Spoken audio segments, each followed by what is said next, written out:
What's going on, guys? Welcome back to the channel. As you see from the title of the video, we're gonna do something pretty cool today, so stay tuned, stay posted, and I hope you enjoy the video. I'm gonna roll the time lapse now and then we're gonna get into it. Cheers. Alright guys, it's like 11:30 or yeah, 11:29. So yeah, I'm just gonna clean up the garage a little bit and kind of get some stuff out on the table so I can start rolling with this video. I'm gonna have a couple cold pints while I'm doing it, might as well.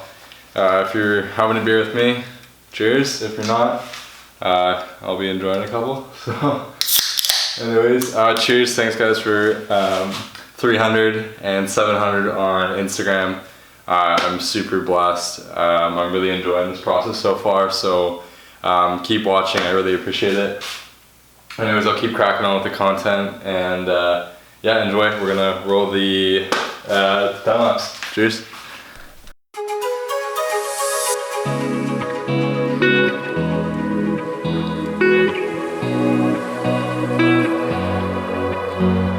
Artlist.io.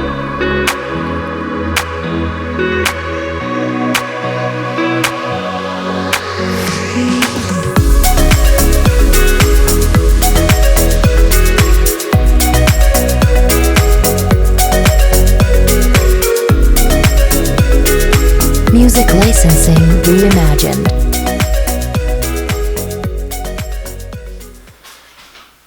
Alright guys, so clearly you can see from the title of this video, we're doing the top 5 best mods that you can do to the Subaru Crosstrek.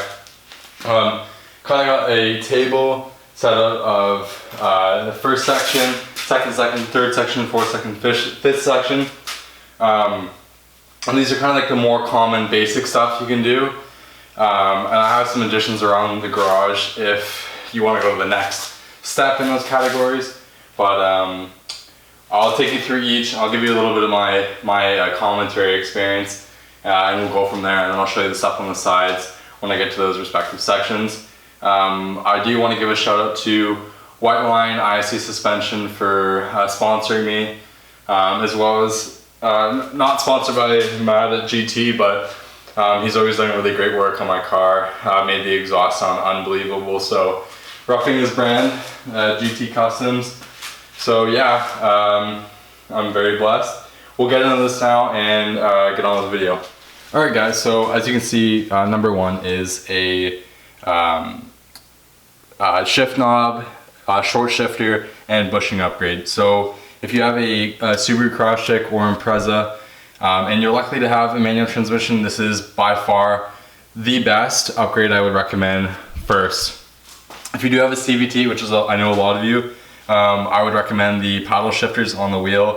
That's the closest thing I can think to having like a more sporty driving experience, but for us manual guys, I'm gonna focus on this.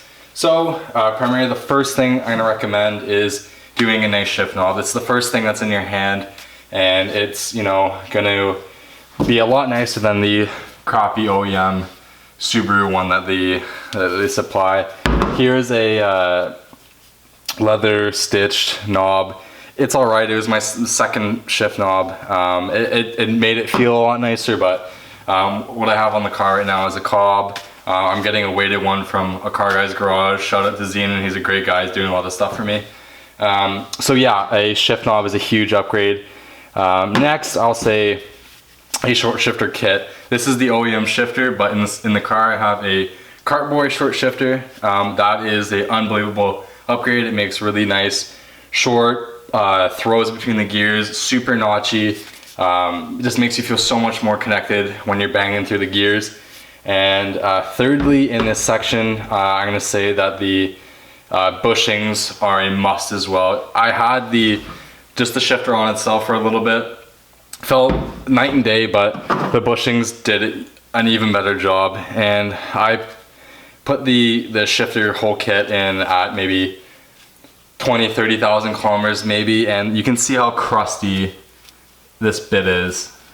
And you know, the rubber's all worn out. It felt like crap going into gears.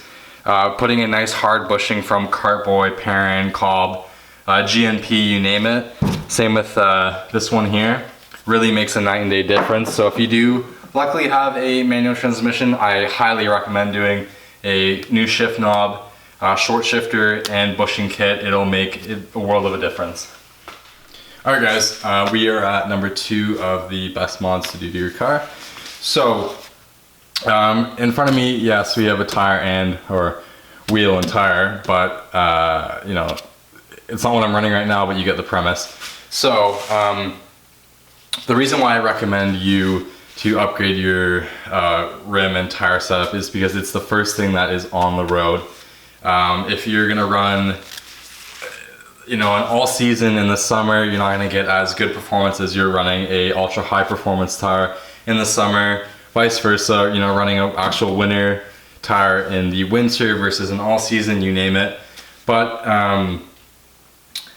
the reason why you want to upgrade these is because wheels open you up to a vast variety of options. Lightweight wheels, wheels with a really nice offset for better fitment, wider wheels so you can fit a nicer, wider tire on it, you name it. So currently on the car right now I have a 17x8 plus 40 with the 5mm spacer NK TS10 wrapped in a 235/50 Indy 500 by Firestone, and I am blown away with that setup.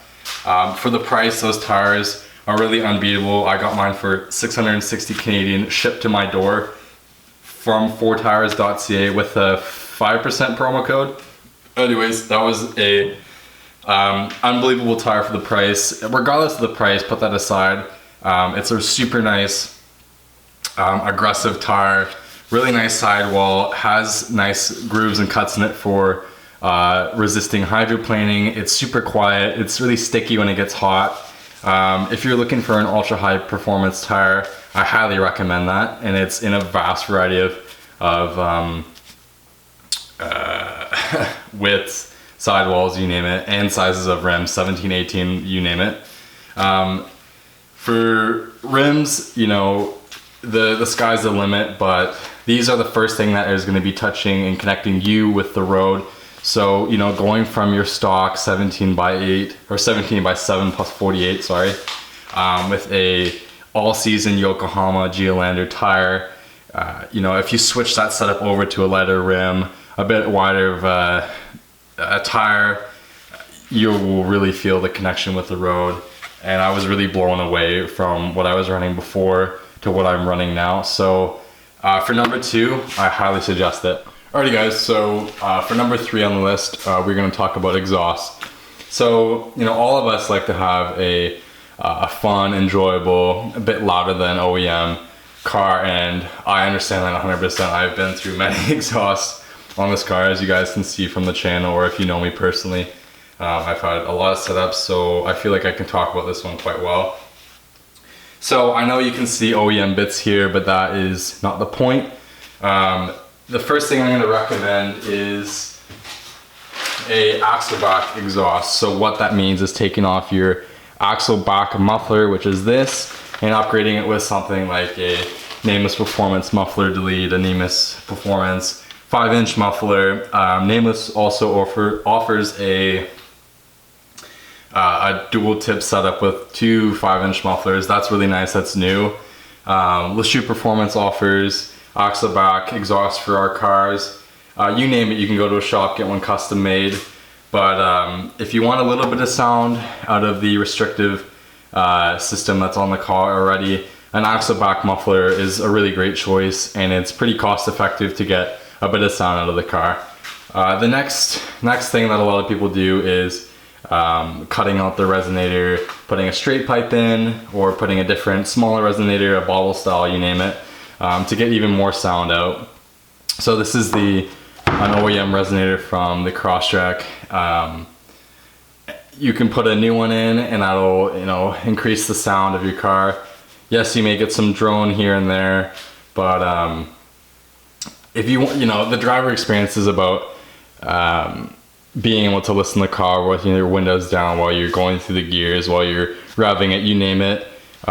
If you want a cheap alternative, a muffler, you know, axle back is a great option. A resonator is a great option as well. And I'll take you over to the side here, and we'll talk about some further options if you want to go even higher than that. Alright guys, so this is something called a catback exhaust. So what that is an exhaust from your cat pipe back. So this is a resonated mid pipe and a rear axle back muffler. And this is actually off a 2011 to 2014 WRX hatchback and STI. And you can modify it slightly with the hanger on the mid pipe and the 4 on the muffler to get it to fit up to your car. And it's actually a really great alternative for a daily, get a little bit of sound, more free flowing since it's 2.5 inch compared to the stock 2.25 inch system. Anyways, catbacks are another great option that's pretty cost effective to get a bit more performance, a bit more sound out of the car. Not a lot of companies make exhaust catbacks for a car. The only ones I can think of is Subaru and Takeda. Subaru, you're very hard to find now. Takeda have them on their site. It's AFE Power or Takeda. Or you can do a WX hatch exhaust, and you can maybe find a different axle back, like a Perrin or something like that, get it to fit up, Magnaflow, you name it. But yeah, this is a catback exhaust. It's another really cost-effective way to get a little bit of more flow and sound in your car, and I do highly recommend this one. And it also does not need a tune, so that's a plus. Alright guys, so number 4 on the list for the top mods you can do to your Crosstrek is going to be the intake. So I highly recommend on this car to actually keep the factory intake as much as you can. Subaru designs these intakes quite well, even if you don't believe it.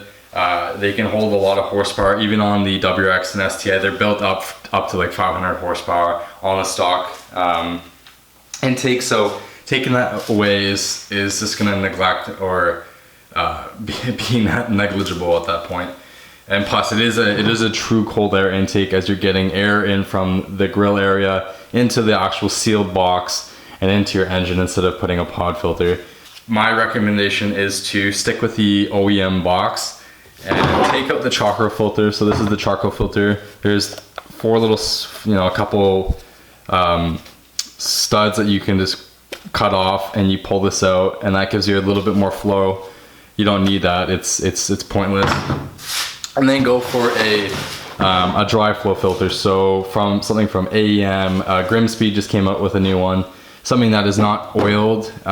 It's warranted up to 1 million miles, or lifetime for that matter, and a lot higher flow. You can just wash it out or take an air gun to it, get all the crap out of it, and put it back in, and you're saving money instead of replacing the OEM filter every time you do a service. So yeah, I highly recommend you keep the OEM intake and just do these 2 simple mods. You will get a little bit more intake sound.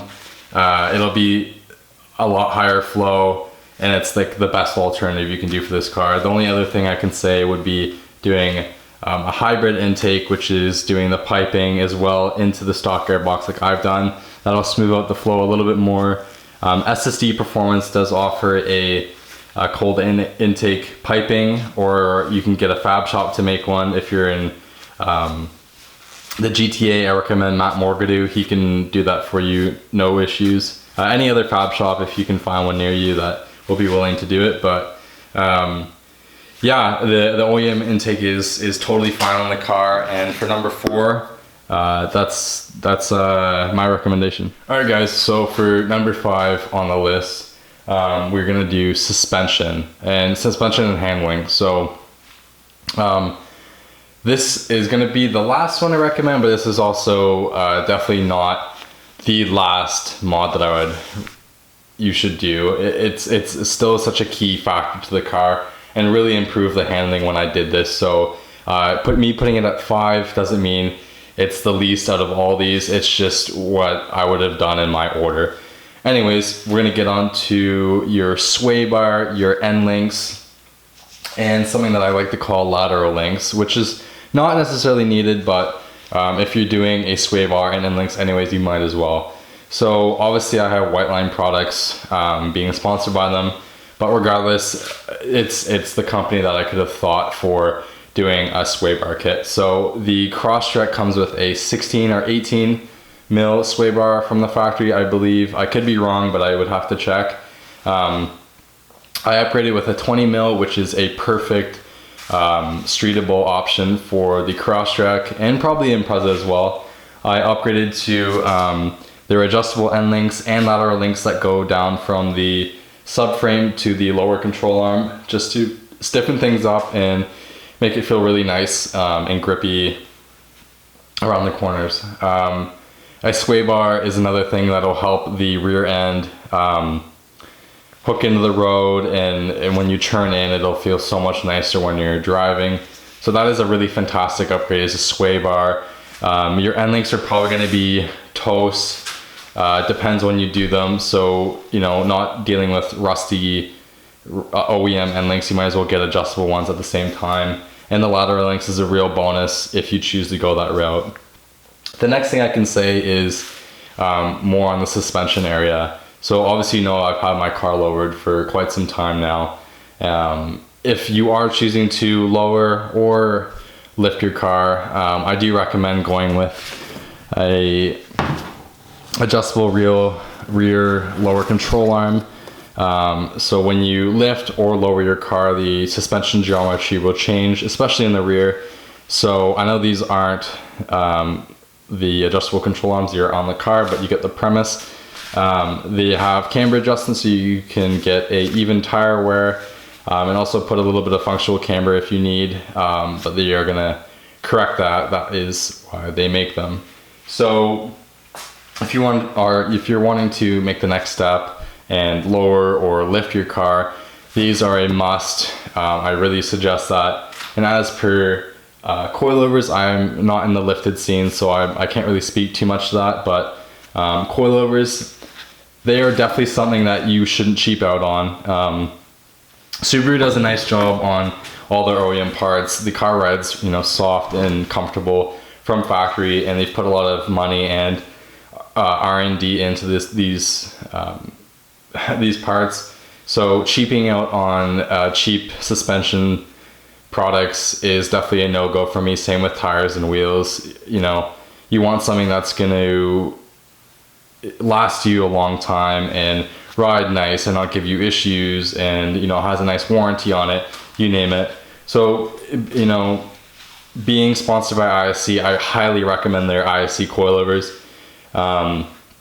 They do make a model specific Crosstrek one, also the 08 to 14 WX hatch fits. That's what I have on my car, and they are fantastic. I do have the N1 ones. They're fantastic coilovers. They have a fantastic lifetime warranty.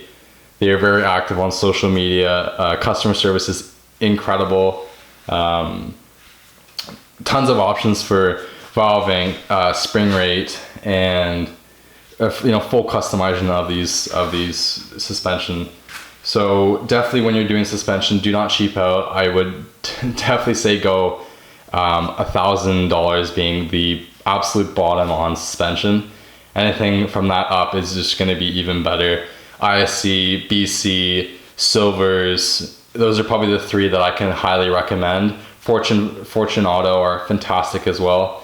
But yeah, so I hope you guys learned a little bit of stuff from this video. And you know, if you just want to do 5 basic mods, do the 5 basic ones that I talked to about, and the ones that I went into a bit more, you know, take it with a grain of salt. If you do want to do that, by all means go ahead. You will have a fantastic experience with your car. And if not, the 5 basic ones that I said are gonna make your car so much funner, so much more enjoyable to drive and just be with every single day. So I hope you like this style of video, me behind the camera kind of like talking and showing you stuff. And I will see you guys in the next one. Alright guys, thank you very much for watching the video. I really appreciate the support. If you haven't already subscribed, please subscribe, hit the bell notification so you know when I post. I try to do videos quite frequently. And if you haven't already, please subscribe to my Instagram, rumble.hatch. You'll see the majority of the behind the scenes stuff. Post daily about my car, little bits that don't make the channel, but I will be making a video about that. And yeah, just daily stuff. If my voice does sound a bit quick and I'm out of breath on the camera, I'm still getting used to being behind a camera and recording and making stuff for people to watch. So I do need to teach myself to stay calm and I'm doing it again. Just, you know, be confident in what I'm doing. So yeah, thank you guys so much, and I will catch you in the next one. Cheers.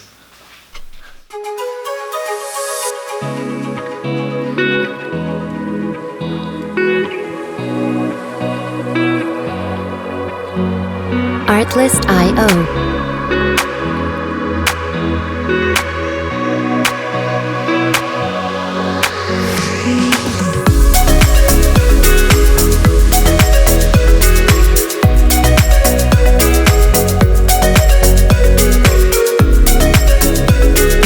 Music licensing reimagined.